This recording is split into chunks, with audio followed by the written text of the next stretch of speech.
Aristocratas ricos, salões dourados, jardins bem cuidados. A corte de Versalhes é lembrada por sua riqueza e luxo. Mas a realidade da higiene na corte francesa revelou que a vida em Versalhes era mais suja e fétida do que a maioria das pessoas imaginam. Sejam bem-vindos! No vídeo de hoje vou te contar como era a higiene na corte de Versalhes. Então já deixa o like, pois ajuda muito o vídeo chegar a mais pessoas. Agora, sem mais demora, vamos para a história.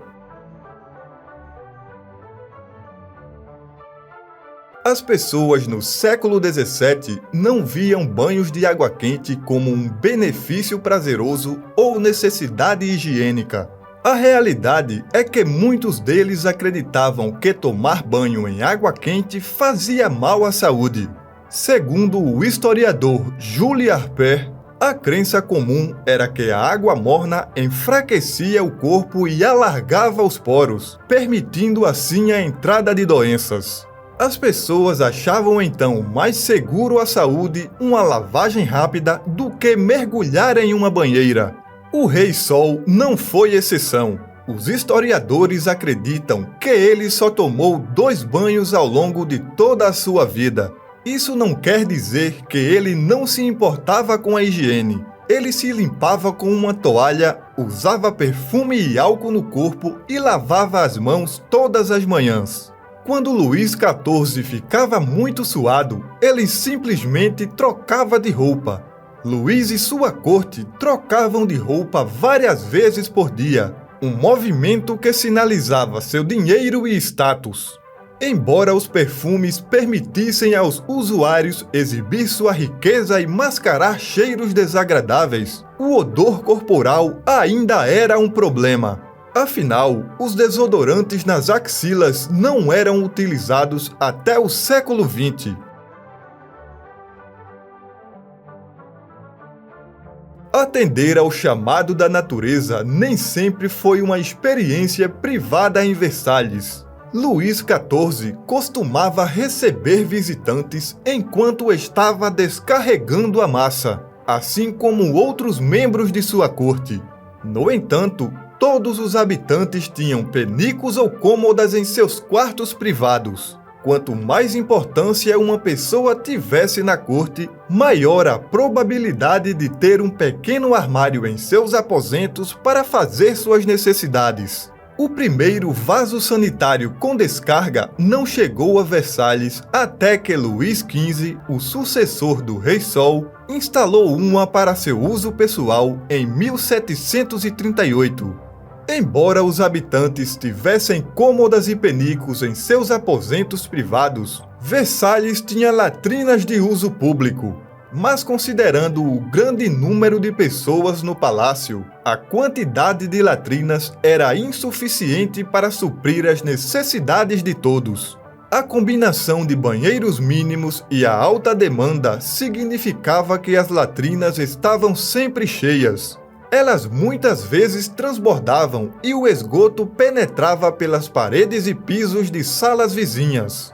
Versalhes tinha encanamento limitado, o que significava que penicos eram despejados sem cerimônia pelas janelas. As pessoas que andavam pelos arredores do palácio precisavam se mover com cautela. Até mesmo Maria Antonieta teria sido atingida por resíduos voadores. Se os penicos não fossem jogados pela janela, teriam que ser transportados para uma das fossas que coletavam resíduos.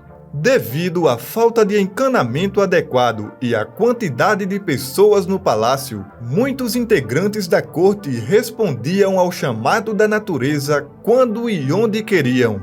Ver alguém no ato de se aliviar não era uma visão incomum. A princesa d'Harcourt, por exemplo, não pensou 2 vezes antes de urinar em público.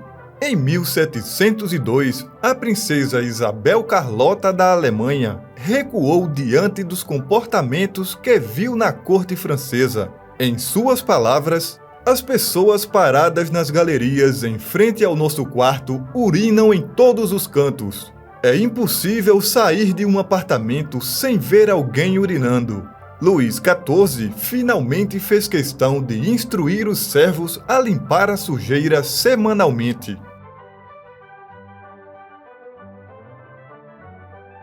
De acordo com todos os relatos relacionados à higiene, o fedor de Versalhes era horrível e insuportável. Como uma testemunha descreveu, os odores desagradáveis do parque, dos jardins, até do palácio, podem fazer uma pessoa engasgar. Os corredores, pátios e salas estavam cheios de urina e fezes. A Avenida Saint-Cloud estava coberta de água parada e gatos mortos. Para neutralizar os cheiros fortes que enchiam o ar, as pessoas se encharcavam de perfume. Como disse o historiador Alain Corbin, usar quantidades excessivas de perfume era proteger a si mesmo e purificar o ar ao redor. Mas essa solução só piorou as coisas, pois acrescentou mais uma fragrância ao mau cheiro já insuportável.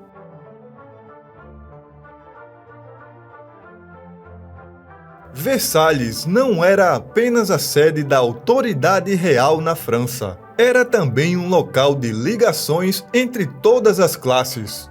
Depois que Luís XIV mudou sua corte para Versalhes, trabalhadores e nobres desceram a cidade. A floresta que cercava os terrenos do palácio tornou-se uma espécie de bordel a céu aberto, pois lá podiam ser solicitadas trabalhadoras dos prazeres carnais.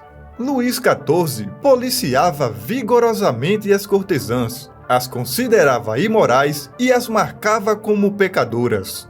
Ao contrário das posições públicas de Luís sobre a moralidade, ele manteve inúmeras amantes.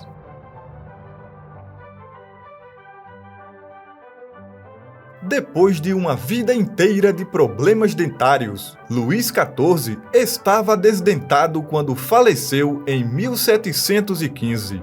Seus problemas dentários eram graves, mas estavam longe de ser únicos. Guloseimas feitas com açúcar refinado começaram a ser amplamente disponíveis na França no século XVII. Os aristocratas franceses exageravam nos doces e isso normalmente levava a dentes podres. Apesar da prevalência de dentes podres, ter uma boca saudável era importante para muitos integrantes de Versalhes e seus ideais de beleza. Conforme descrito no texto do século XVII, A Escola de Vênus, uma bela mulher deve ter dentes uniformes e muito brancos. As pessoas da corte usavam vários pós e enxaguantes para dar a aparência de dentes saudáveis. Graças em parte às melhorias na odontologia, a higiene bucal tornou-se uma marca de elegância em meados do século XVIII.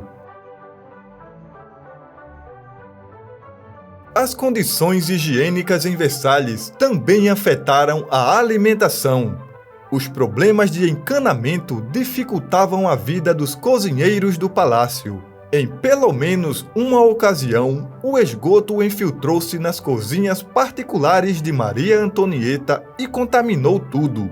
Embora a lavagem das mãos fizesse parte do ritual de jantar de Luís XIV, há evidências de que os alimentos nem sempre eram preparados ou manuseados adequadamente. Como resultado, parasitas intestinais infectaram toda a corte. Nem mesmo o rei foi poupado. Ele teve várias crises intestinais. Durante uma dessas crises, disse que Luís XIV se aliviou de um verme que tinha quase 15 centímetros de comprimento. Depois que Luís XIV faleceu em 1715, seu bisneto de 5 anos herdou o trono como Luís XV. Quando de fato assumiu o reinado, reconhecendo as condições higiênicas do palácio, Luís XV iniciou projetos de renovação. Ele cuidou para que os canos de esgotos fossem estendidos. Isso colocou uma distância maior entre o palácio e as fossas de dejetos humanos. Assim era a higiene na corte de Versalhes. Por trás de tanto luxo, muita sujeira e fedor em um dos palácios mais belos do mundo. Eu fico por aqui e te peço para deixar o like e se inscrever no canal para receber os próximos vídeos. Nos vemos na próxima história!